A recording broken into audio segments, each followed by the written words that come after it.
Tonight on Denver 7 News at 6, have COVID, will travel. It's definitely scary to travel with the Delta variant. Colorado is again a hotspot for tourists, and in more ways than one. We get a lot of symptomatic people who are traveling. A busted tire deflates travel throughout DIA. The airport insists it will do better. And we recognize that. We recognize how impactful delays are, and we sincerely apologize for the frustration this has caused. Plus, Elbert County edges toward a total recall. Their job isn't to run the county. Their job is to represent the people of Elbert County. And an act of kindness begets kindness in Aurora. Couldn't help but feel compelled to want to do something bigger than ourselves.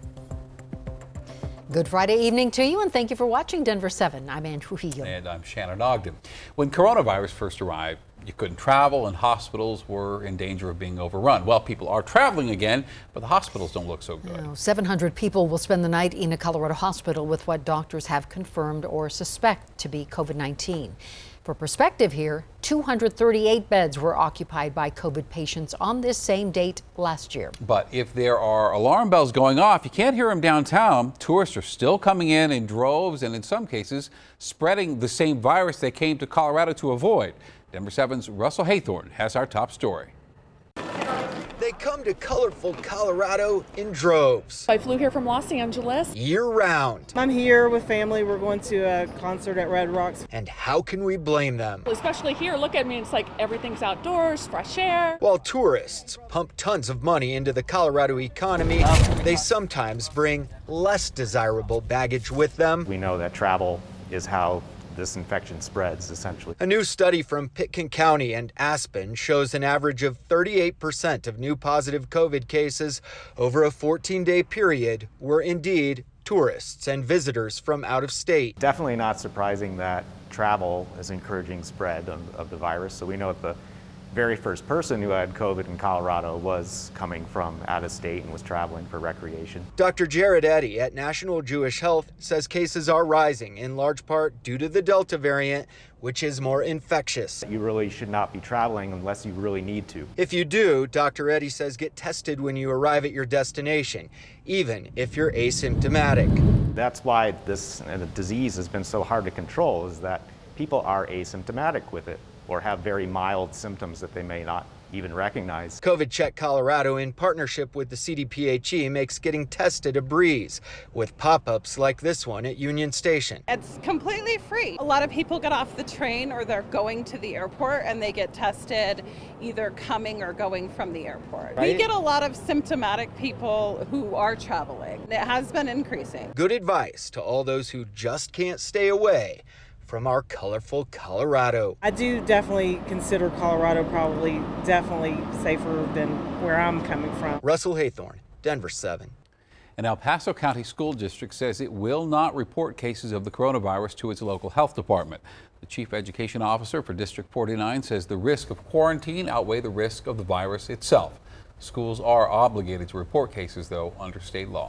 Douglas County schools will ignore the county commissioners and keep a mask mandate in place for preschool through 6th grade. Commissioners minimized the Delta variant's potential for disruption Thursday before voting to opt out of the requirement. Well, with today's announcement, the district said it will take its medical advice from the health department instead. 116,000 Coloradans will lose expanded unemployment benefits when a federal program expires early next month. The benefits run out just as the Delta variant is ramping up. And yesterday, I asked the U.S. Labor Secretary, Marty Walsh, if the Biden administration is considering an extension. Consideration, maybe any talk about extending them past the 6th of September? Well, one of the things we did today, myself and Secretary Yellen sent a letter to Speaker Pelosi and to let people know that governors have the ability to use the American Rescue Plan money if they'd like to expand benefits to their constituencies.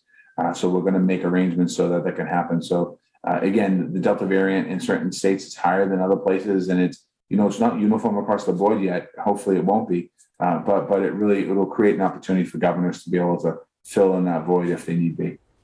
And we reached out to Governor Polos's office to see if he is considering an extension, and we were told that money from the federal government's already been appropriated by the legislature, and if this was an option, the federal government should have informed Colorado about it months ago. DIA is apologizing over today's train to the gate debacle. The airport says a deflated tire dropped the train by a couple of inches and then damaged the power rail. 200 people had to exit through the tunnel. Passengers piled up in the waiting area before piling into the one train that was still in operation.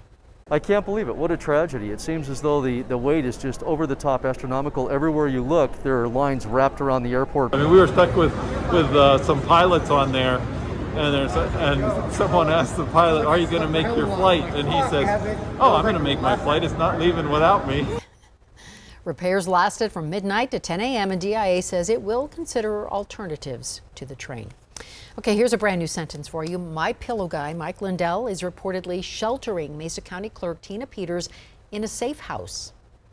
Lindell told Vice News that Peters is worried about her safety because of what he called ruthless people. And by that, apparently, he was referring to Dominion Voting, which has sued Lindell for his lies about voter fraud and which operated the software that Peters is accused of compromising. And Peters really should be more worried about the district attorney's office, which has the support of the FBI and has requested extensive search warrants into her communications. Now, Thursday, I asked Amber McReynolds with the National Vote at Home Institute what punishment Peters' actions warrant.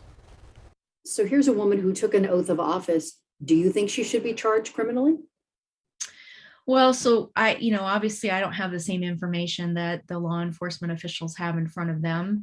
I think the actions that she has taken, what's played out in the press, what we know in the public domain is extremely concerning. And she has demonstrated a lack of integrity, and she's also violated the public's trust that was placed in her role as an elected clerk and recorder. Secretary of State Jenna Griswold had to move quickly to replace Peters before the November election. The Mesa County DA can't afford to take his time with what appears to be a thorough criminal investigation. Elbert County's entire commission could be removed from office by voters upset with how they have handled growth. Organizers tell Megan Lopez their voices have been drowned out by ceaseless construction, and this is the only way to get the county's attention. It can be lonely, sitting out here on a dirt road seemingly in the middle of nowhere. I have never done anything like this before, and it is a daunting task. Trying to get people to stop and sign a petition. We have been harassed some, that definitely happens. But you're a registered voter in Elbert County, right? Yes. But Susan Rudman is determined. She's part of a petition group trying to recall the entire Elbert County Commissioners Board over their handling of growth in the area. It started out with concerns about the roads, road safety. That road butts right up to Chris Hatton's property. He and his neighbors said it made more sense to build it a mile away. County commissioners disagreed. Then construction started on some new subdivisions. And over here is the independent subdivision, and that is the high density subdivisions. We're, as a county, really ill-prepared for this type of development on a lot of different levels. One of the group's biggest concerns is over water supply. If we look at the water supply out here, it's non-renewable. Once that water is gone, there's no way to refill those fractures. So it's a limited supply. They also want developers, not taxpayers, to pay for the construction of new roads, and they don't think county commissioners have done enough to address these concerns, so they're trying to recall them. We realized that we didn't have a voice. They weren't listening to us. But the commissioners are fighting back. They did not make themselves available for an interview due to ongoing litigation, but said in a statement, quote, "Like all other metro area counties, Elbert County is growing. As commissioners, we understand this upsets some citizens, but it doesn't change the fact that this is a reality. The board has an obligation to manage this change as it happens and prepare for the future." And they say the petition is misleading and lacks context, adding that recalls are meant for wrongdoing, not policy disagreements. Oh, and so that you know, This is not the first time a political battle has broiled over growth in Colorado. And as counties like Elbert continue to expand, it likely won't be the last. Megan Lopez, Denver7. A report from the Department of Healthcare Policy finds that Colorado hospitals are #1 in the country for profitability. The review is based on data from 2018, which the state says is the most current on file. This finds that Colorado hospitals profit nearly $3,000 per patient. That's 3 times the national median. Colorado is 6th in the nation for the price patients pay, 9th in cost of caring for patients. As you might expect, the report also finds that urban hospitals were better equipped to handle the pandemic than the rural ones. Most urban hospitals had enough cash to operate for nearly 8 months without revenue. Rural hospitals could make it for just about 3. Now, thanks to the federal stimulus, All Colorado hospital systems reported profits in 2020.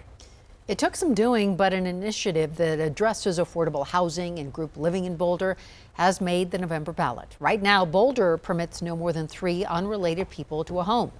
This proposal allows as many people to a home as there are bedrooms, plus 1 other person.